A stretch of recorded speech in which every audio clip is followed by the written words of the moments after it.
देखिए भाई, with dilute NaOH एक टर्म है, बहुत ध्यान से समझिएगा, ये इतना बड़ा नाम लिखा हुआ है इसके अंदर, है ना। With dilute NaOH glucose undergo reversible isomerization reaction and it converted into a mixture of, glucose convert होता है और फिर मिक्सचर बन जाता है किसका, ग्लूकोज का, मैनोज का एंड फ्रक्टोज का। मतलब ग्लूकोज पूरी तरीके से नहीं कन्वर्ट होता, कुछ ग्लूकोज भी रहता है, मैनोज भी रहता है और फ्रक्टोज भी रहता है, और सब डी रहते हैं, D glucose, D mannose and D fructose. इस रिएक्शन को एक रीअरेंजमेंट कहते हैं, इसका नाम है लोबरी ब्रून वॉन आइंस्टीन रीअरेंजमेंट। ठीक है, कभी नाम नहीं पूछा है, पर डाइल्यूट NaOH के साथ क्या होता है ये जरूर पूछा गया। सुक्रोज की बात करते हैं, डाइसैकराइड पर आते हैं। ग्लूकोज की बात हम लोगों ने अभी तक करी। C1 of alpha D glucose and C2 of beta D glucose, पहला कार्बन अल्फा डी ग्लूकोज का और दूसरा कार्बन बीटा डी ग्लूकोज का, फ्रक्टोज का, are held together by glycosidic linkage. पहले और दूसरे के बीच बन रहा है इसलिए 1,2 ग्लाइकोसाइडिक लिंकेज बोलते हैं। जैसे ये क्या है, अल्फा डी ग्लूकोज, यहाँ पर इसका OH था, ये बीटा डी फ्रक्टोज है, यहाँ इसका OH था, इसके OH और इसके OH के एक का H और एक का O निकाल के वाटर का मॉलिक्यूल एक निकाल लिया।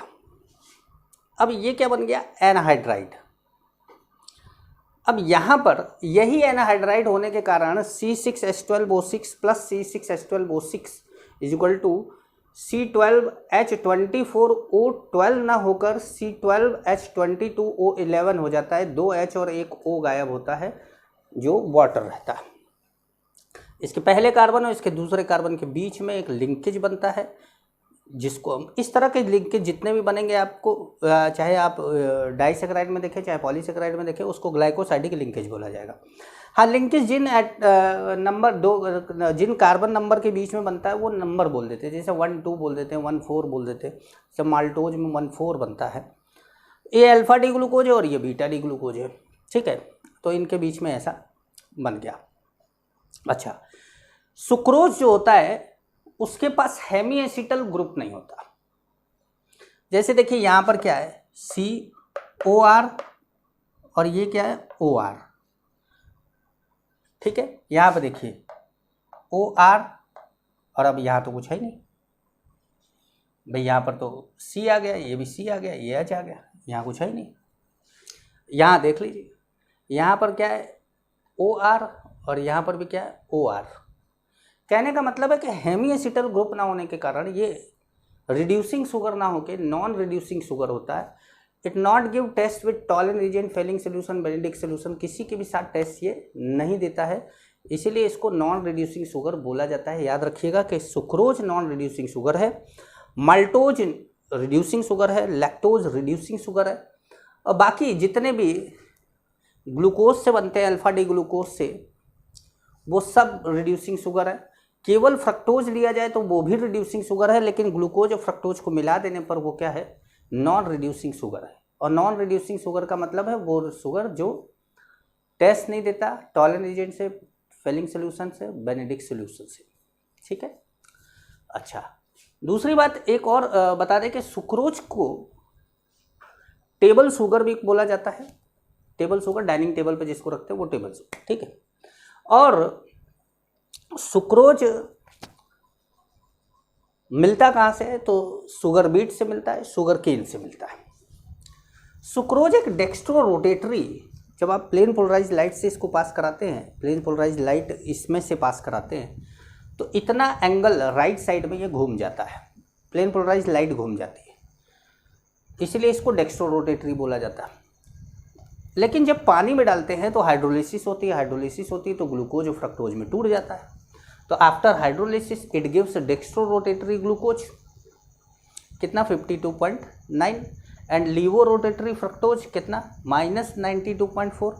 मतलब माइनस का मतलब है ये लेफ्ट में घुमा रहा है और ये राइट में घुमा रहा है, तो राइट में कम घूम रहा है और लेफ्ट में ज़्यादा घूम रहा है, तो जो रिजल्टेंट सोल्यूशन होता है वो लीवो रोटेटरी हो जाता है, क्योंकि लेफ्ट में ज़्यादा घूम रहा है। जैसे राइट में 52.5 है, लेफ्ट में भी 52.5 होता, तो फिर रिजल्टेंट 0 हो जाता। लेकिन अभी राइट में कम है और लेफ्ट में ज़्यादा है, तो ये नेट रिजल्टेंट लेफ्ट की तरफ आ रहा है, तो इसको लीवो रोटेटरी बोल देंगे, जबकि पहले ये प्लस था, डेक्स्ट्रो रोटेटरी था। ठीक है, और ये levo rotatory fructose is more than dextro rotatory of glucose, इससे ये वाला इससे क्या है, ज़्यादा है, मैग्नीट्यूड ज़्यादा है।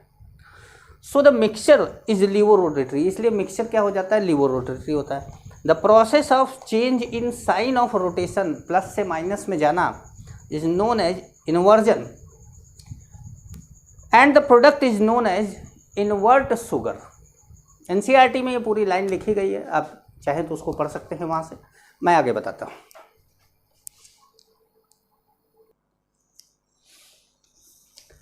देखिए पॉलीसेकेराइड क्या है, पहली बात तो अपने को 3 पॉलीसेकेराइड पढ़ने हैं, एक स्टार्च पढ़ना है, एक सेल्यूलोज पढ़ना है और एक ग्लाइकोजन। एक एक लाइन लिखी हुई है, कारण है उसका भी समझाता हूँ कि क्यों लिखा है ऐसा। स्टार्च क्या है, main storage polysaccharide of plant, और बनता किससे, form by alpha D glucose. Starch बनता है अल्फा डी ग्लूकोज से, ग्लाइकोजन बनता है अल्फा डी ग्लूकोज से, सेलुलोज बनता है बीटा डी ग्लूकोज से। सेलुलोज बनता है बीटा डी ग्लूकोज से, ध्यान रखिएगा, स्टार्च अल्फा डी ग्लूकोज से, ग्लाइकोजन अल्फा डी ग्लूकोज से, सेलुलोज बीटा डी ग्लूकोज से। स्टार्च में 2 कंपोनेंट होते हैं, एक एमाइलोज और एक एमाइलोपेक्टिन। जो एमाइलोज होता है वो स्ट्रेट चेन होता है, अनब्रांच्ड होता है, ब्रांचिंग नहीं होती उसमें, वाटर सॉल्युबल होता है। स्टार्च के टोटल पार्ट का 15 to 20% एमाइलोज होता है, और एमाइलोज के अंदर 1,4 ग्लाइकोसाइडिक लिंकेज से स्ट्रेट चेन बनती है, जैसा कि यहाँ पर लिखा गया है। एमाइलोपेक्टिन क्या है, ब्रांच्ड है, वाटर इनसॉल्युबल है, एंड स्टार्च है 80 to 85% एमाइलोपेक्टिन। स्टार्च में 15 से 20% एमाइलोज होता है और बाकी सब amylopectin. There are 2 types of linkage. भाई एमाइलोपेक्टिन में 2 टाइप का लिंकेज होगा, एक तो ज़रूरत होगी स्ट्रेट जाने की और दूसरी होगी ब्रांचिंग की। जैसे ऐसे जा रहा है फिर ब्रांच हो जा रहा है, फिर सीधा जा रहा है फिर बीच में ब्रांच हो जा रहा है, फिर सीधा जा रहा है फिर बीच में ब्रांच हो जा रहा है।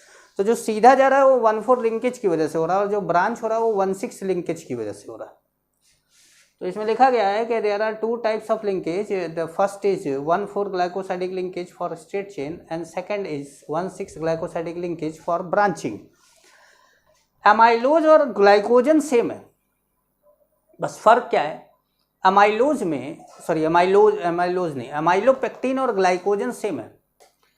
फर्क क्या है एमाइलोपेक्टिन और ग्लाइकोजन में, कि एमाइलोपेक्टिन में जो ब्रांचिंग होती है वो थोड़े ज़्यादा ग्लूकोज के मॉलिक्यूल के बाद होती है, और ग्लाइकोजन में ब्रांचिंग जल्दी जल्दी होती है। जैसे हमने जो पढ़ा, कभी बायो में पढ़ा था, तो हमने ये पढ़ रखा था कि 8 से लेके 12 ग्लूकोज मॉलिक्यूल के बीच में ही ब्रांचिंग हो जाती है ग्लाइकोजन में, और एमाइलोपेक्टिन में 12 से 18 मॉलिक्यूल के बीच में होती है।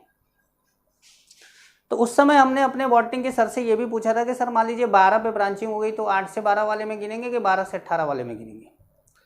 तो उन्होंने बोलेगा यार अगर ऐसी सिचुएशन आएगी तो ये देखा जाएगा कि सोर्स क्या है, प्लांट है या एनिमल है, तो अपने आप पता चल जाएगा ग्लाइकोजन है या स्टार्च का। वो ठीक है, सेलुलोज की बात करते हैं। अच्छा, अब आपको क्या करना है कि एमाइलोज, एमाइलोपेक्टिन, इन सब के स्ट्रक्चर आपको एनसीईआरटी में दिए हुए हैं, आपको लेकर बैठना है।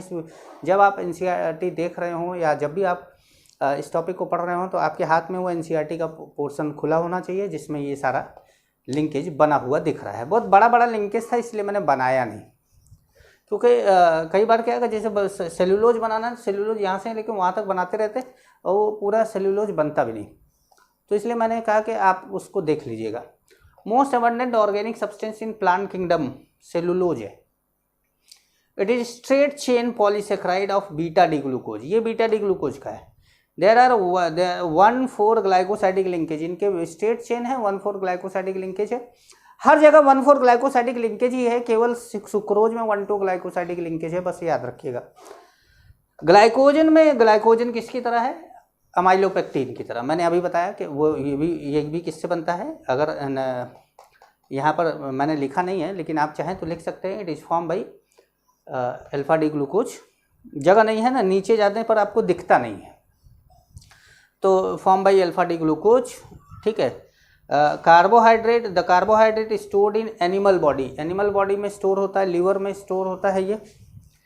Its structure is like amylopectin and it rather more highly branched. मैंने अभी आपको बताया कि 8 से 12 मॉलिक्यूल के बीच में ही ब्रांचिंग हो जाती है, और इसके अंदर 12 से 18 के बीच में ब्रांचिंग होती है, तो इसमें बहुत जल्दी जल्दी ब्रांचिंग होती है। और काम क्या करते हैं भाई ये लोग, भाई हाइड्रेशन होता है, मतलब डिहाइड्रेशन होता है, पानी का मॉलिक्यूल निकलता है तो कंपाउंड जो होता है वो हल्का होने लगता है। जब हल्का होगा तो उसको आराम से रखा जा सकता है। जैसे कि आपके भीगे हुए कपड़े जो होते हैं वो भारी होते हैं, और जब सूख जाते हैं तो क्या होते हैं, हल्के होते हैं, उसको आप आराम से रख सकते हैं। तो यही बात यहाँ पर ग्लाइकोजन में है। अब बात करेंगे हम किसकी, प्रोटीन की।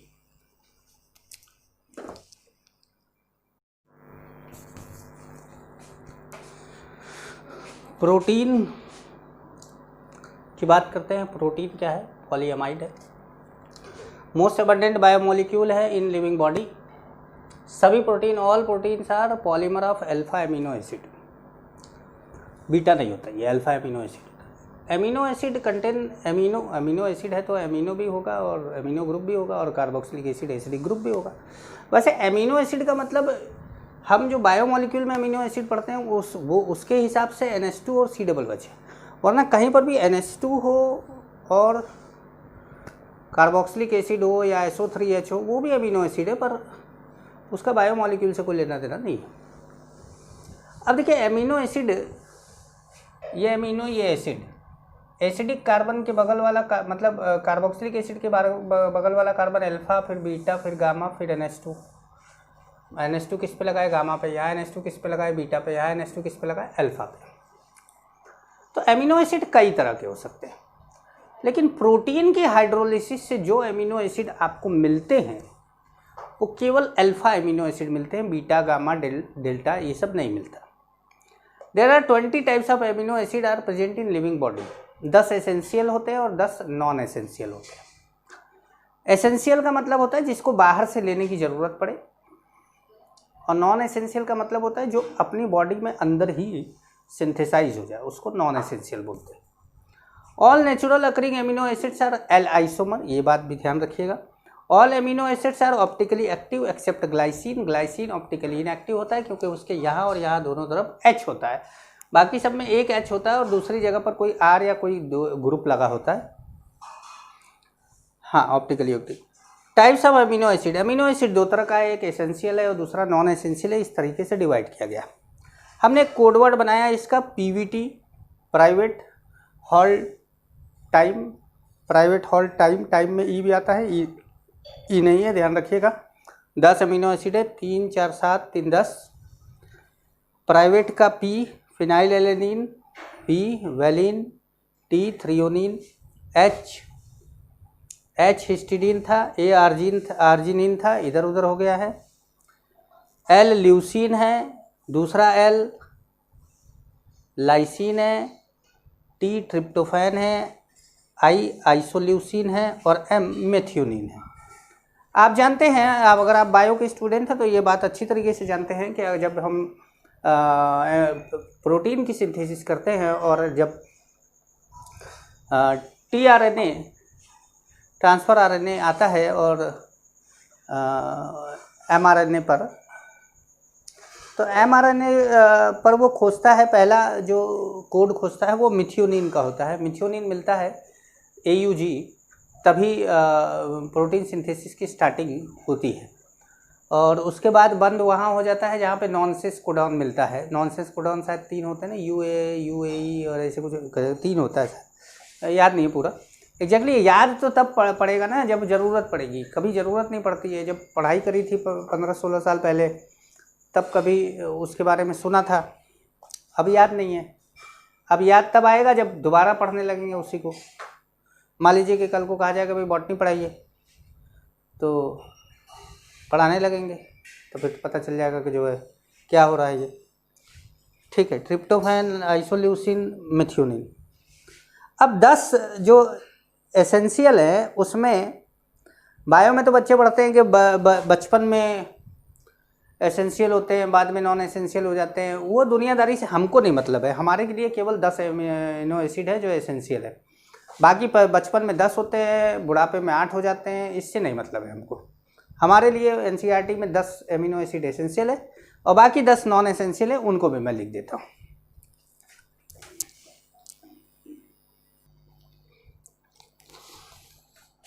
देखिए 10 नॉन एसेंशियल एमिनो एसिड भी हैं, इसका कोई कोडवर्ड मैंने नहीं बनाया है भाई। जो याद है वो एसेंशियल है, जो नहीं याद है वो नॉन एसेंशियल है, सीधी बात है। Glycine, alanine, glutamic acid, aspartic acid, glutamine, asparagine, serine, cysteine, tyrosine and proline. Proline वो ऐड नहीं देखते हैं क्या, वो प्रोलीन बालों के लिए बताता है कि बाल काले होंगे, घने होंगे। एमिनो एसिड क्या होता है ना कि खुद ही आपस में एक दूसरे को H+ लेकर मस्त रहता है। ये H+ दे देता है, ये H+ ले लेता है, ये बेस है, ये एसिड है। अब इस तरीके से बना लेता है और इसको बोलते हैं ज्यूटर आयन। ये क्या जान रहे हो, ये सॉल्ट है भाई, ये एसिड है, ये बेस है, रिएक्ट कर गए, क्या बन गया, सॉल्ट बन गया। ज्यूटर आयन एक तरह का सॉल्ट है। स्ट्रक्चर ऑफ प्रोटीन, जब 2 या 2 से ज़्यादा एमिनो एसिड आपस में मिलते हैं, 2 बनेंगे तो 2 मिलेंगे तो केवल डाइपेप्टाइड, फिर तो जो है एक पेप्टाइड बॉन्ड बन जाएगा।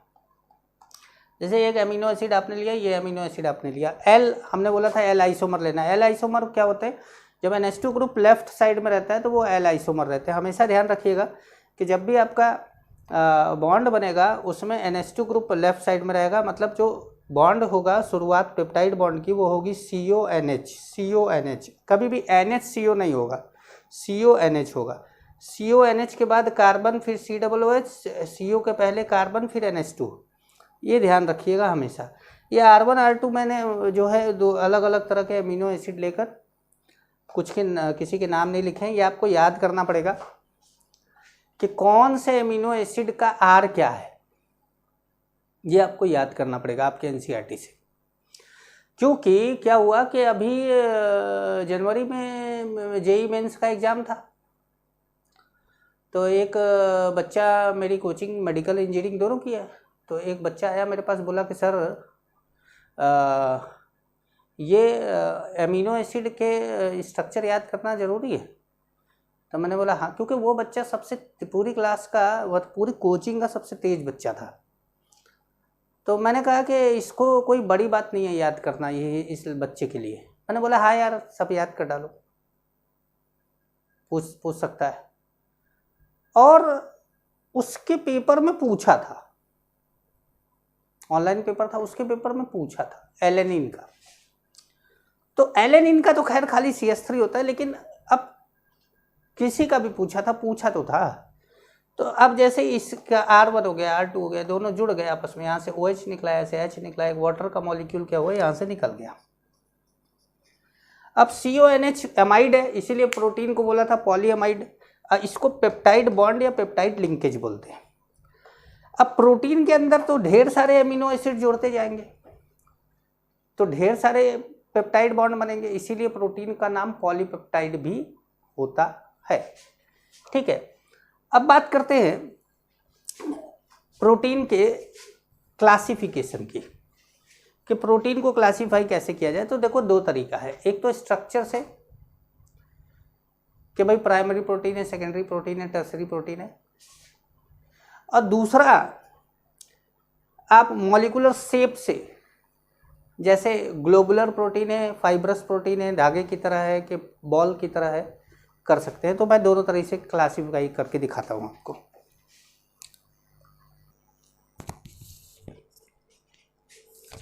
अब देखिए क्लासिफिकेशन ऑफ प्रोटीन 2 तरीके से on the basis of molecular shape. पहला मॉलिक्यूलर शेप में ये 2 तरीके का होता है। फाइब्रस थ्रेड लाइक स्ट्रक्चर होता है, ये फाइबर जो होते हैं एक दूसरे के साथ हाइड्रोजन बॉन्ड या डाइसल्फाइड बॉन्ड से जुड़े होते हैं। फाइब्रस प्रोटीन जो होते हैं वो इंसॉल्युबल होते हैं वाटर में, वरना आपके हेयर में, बालों में क्या है, केराटिन है, और अगर आप नहाते पता चलता है ये घुल के नीचे चला जाता, आप टकले हो जाते, रोज और ये भी हो सकता था कि आपके रोज़ बाल उगते, रोज़ नहाते, रोज़ टकले हो जाते। इमेजिन करके देखिए, बड़ा मज़ेदार चीज़ है। केराटिन क्या है, हेयर में होता है, ऊन में होता है, और सिल्क, आज सिल्क में भी होता है। सिल्क का वो देखा होगा आप लोगों ने, नहीं भी देखा है तो छोड़ो, रहने दो। सिल्क का पेड़ आता है, पौधा आता है। मायोसिन मसल प्रोटीन में होता है, वो खींचने तानने के लिए क्या होता है, वो ऐसे करके ऐसे जाता है, कुछ ऐसे ही होता है, वो याद आता है थोड़ा थोड़ा सा। ग्लोबुलर क्या होता है, पॉलीपेप्टाइड चेन जो होता है ना, जैसे वो धागे का गोला नहीं बनाते, ऊन का गोला बनाते, वैसे करके ये पूरा पॉलीपेप्टाइड चेन ऐसे ऐसे क्वाइल होकर गोला बना लेता है, स्फेरिकल शेप हो जाता है।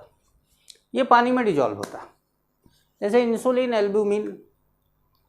इंसुलिन जानते हैं आप लोग, इंसुलिन की कमी से डायबिटीज हो जाता है, और एल्ब्यूमिन अंडे में पाया जाता है। जो लोग वेजिटेरियन हो वो एक एग्जाम्पल में मत लिखिएगा। On the basis of structure, अब स्ट्रक्चर के हिसाब से तो ये 4 टाइप का होता है। पहला प्राइमरी, सिंगल चेन होती है। दूसरा सेकेंडरी। अब देखिए, मैं एक साथ आपको समझा देता हूँ, फिर अभी लिख दूंगा, क्योंकि जगह नहीं थी तो मैंने सारा नहीं लिखा। प्राइमरी क्या है कि एक धागा है। सेकेंडरी क्या है, इस धागे को या तो ढेर सारे धागे आपने ले लिए ऐसे, और इन सभी धागों को आपस में ऐसे ऐसे ऐसे ऐसे जोड़ के एक चटाई बना ली। चटाई बन गई ना भैया। और ये जो धागे जोड़ रहे हैं ना, इसको जो जो जो पतले वाले धागे जोड़ रहे हैं, वो हाइड्रोजन बॉन्ड है। वो इनको जोड़ जोड़ के क्या कर रहा है, ऐसे चटाई बना ली। ये जो चटाई है, ये सेकेंडरी प्रोटीन है, जिसको बोल रहे हैं हम बीटा प्लीटेड। अब अगर ये अकेला सिंगल चेन, मान लो ये मेरा ये क्या है, चेन है, सिंगल चेन है, और इसको थोड़ा सा छुड़ा ले, इसका काम पड़े, कहीं ऐसा ना हो आवाज़ें आना बंद हो जाए। सिंगल चेन है, ये क्या हो रहा है कि इसके ऊपर ऐसे लपेटा जा रहा है। अब ये क्या है ना, हेलिकल स्ट्रक्चर बन गया। अब ये जो हेलिकल स्ट्रक्चर है, देखो देखो देखो देखो, हेलिकल बन गया ना ये ऐसे। तो ये हेलिकल जो स्ट्रक्चर है, मान लो इसको ऐसे दिखा देते हैं खाली, तो हेलिकल स्ट्रक्चर को रोकने के लिए क्या, इसके इसके इसके इसके इधर इधर इधर इधर सब हाइड्रोजन बॉन्ड से रोक देते हैं इसको, ताकि इसको जब हम निकालें ना ऐसे, तो ये खुल ना जाए, ये ऐसे बना रहे। फिलहाल तो खुल जा रहा है क्योंकि कोई हाइड्रोजन बॉन्ड नहीं है इनके बीच में, लेकिन ये ऐसे बना रहे, तो ये हेलिकल स्ट्रक्चर हो जाता है, इसको हेलिक्स बोलते हैं। ठीक है, आप एनसीईआरटी में देखेंगे तो आपको हेलिकल स्ट्रक्चर इसका दिखेगा। और बीटा सीटेड मैंने आपको बताया चटाई की तरह होता है। अब अगर आप चटाई का धागा निकाल दें सारा, और एक एक थ्रेड अलग कर दिया, तो वो फिर से प्राइमरी में बदल गया। प्राइमरी को वापस सिल के दोबारा बना दिया चटाई, तो क्या हो गया, सेकेंडरी। अब मान लीजिए आपका सोने का मन नहीं है, तो चटाई को क्या करोगे, मोड़ के ऐसे गोल गोल मोड़ के फोल्ड करके रख देते ना, तो वो जो गोल मोड़ना हुआ ना, ये और ज़्यादा क्वाइलिंग हो गई, और इसको बोला जाता है टर्सरी। ये टर्सरी है, मायोसिन टर्सरी है आपका। और उसके बाद जब आपको लगे कि अब तो पुराना चटाई हो गया, तोड़ दिया जाए इसको, और मोड़ के तोड़ दो, वो क्वाटरनरी हो गया। अब आप बताइए कि प्राइमरी वाले को पर जो चटाई जिससे बनाई गई थी, उसको आप किस स्टेज तक निकाल सकते थे। सेकेंडरी में से आप धागा हटा के निकाल लेते, टर्सरी को फिर से खोलते, सेकेंडरी बनता, सेकेंडरी में से निकाल लेते। लेकिन जब क्वाटरनरी बना के तोड़ दिया आपने, तो क्या आप वापस प्राइमरी पा सकते हैं? नहीं। तो ये बात का ध्यान रखिएगा कि क्वाटरनरी प्रोटीन से आप वापस प्राइमरी पर नहीं आ सकते, टर्सरी से आ सकते हैं, सेकेंडरी से आ सकते हैं। मैं आपको टर्सरी और क्वाटरनरी भी समझाता हूँ।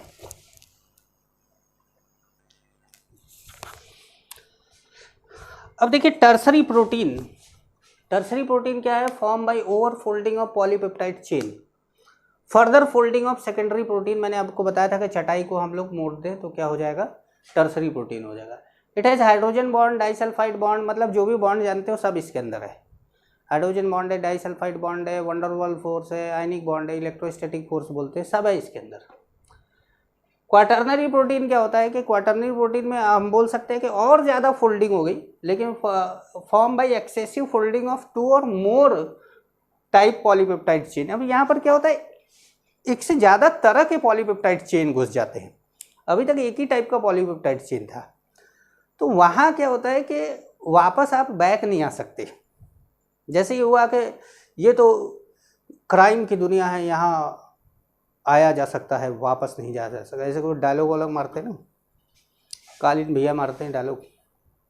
डीनेचुरेशन क्या करें भाई डीनेचुरेशन में? जैसे मान लीजिए आपने अंडे को उबाल दिया, दूध से दही बना दिया, तो ये क्या कर रहे हैं आप, पता है आपको? आप टर्सरी या सेकेंडरी प्रोटीन से वापस प्राइमरी बना दे रहे हैं। कैसे? हाइड्रोजन बॉन्ड तोड़ के। और तोड़ेंगे कैसे? 2 तरीका है आपके पास, या तो टेम्परेचर में चेंज कर दीजिए, बढ़ा ही देंगे, और या तो फिर क्योंकि देखिएगा दही जमाने के लिए दूध को कभी फ्रिज में नहीं रखा जाता, तो उसको भी बाहर रखना पड़ेगा। और वैसे ही फ्रिज में रख के आप अंडा उबाल नहीं सकते। क्या सर, हम फ्रिज में रख के इसको गला देंगे और इसको मैं एकदम जमा दूंगा, इसका बच्चा उसी के अंदर जम जाएगा, ये भी नहीं कर सकते आप। तो टेम्परेचर का चेंज का मतलब टेम्परेचर थोड़ा बढ़ाना, बढ़ाएंगे तो बॉन्ड टूटेगा। कौन सा? Hydrogen bond. तो टर्सरी बनेगा सेकेंडरी, सेकेंडरी बनेगा प्राइमरी, लेकिन प्राइमरी का कुछ नहीं होगा, पॉलीपेप्टाइड चेन नहीं टूटता, पॉलीपेप्टाइड बॉन्ड नहीं टूटता। तो क्या बताया कि भाई लॉसेस बायोलॉजिकल एक्टिविटी पढ़ लेते हैं ना, बाय द फिजिकल मतलब टेम्परेचर एंड केमिकल मतलब pH change, the hydrogen bond are disturb हो गया, टूट गया। Due to this globules unfold, जो ऊन का गोला बनाया था ना वो अब खुल के धागा बन गया। हेलिक्स गेट अनकॉइल्ड, जो ऐसे ऐसे बनाया था वो फिर सीधा हो गया क्योंकि हाइड्रोजन बॉन्ड टूट गया। Uncoiled and protein loses its biological activity. भैया सारी बायोलॉजिकल एक्टिविटी तो सेकेंडरी और टर्सरी में ही थी, प्राइमरी तो सीधे चेन था। This is called denaturation of protein. During denaturation secondary and tertiary structure become destroyed but primary remain unchange, क्योंकि सब तो घूम वापस फिर के प्राइमरी बना रहे। जैसे coagulation of egg on boiling, curdling of milk in presence of bacteria. कौन सा बैक्टीरिया होता है? लैक्टोबैसिलस एसिडोकोकस, ऐसे ही कुछ होता है नाम उसका। अच्छा, चौथे वाले को, क्वाटर्नरी वाले को आप वापस बैक ले जाकर यहाँ डीनेचुरेशन नहीं करवा सकते। क्वाटर्नरी का डीनेचुरेशन नहीं होता, ये ध्यान रखिएगा। देखिए अब मैं आपको एक काम देता हूँ, उस काम को आपको करना है। काम क्या है मैं बता देता हूँ।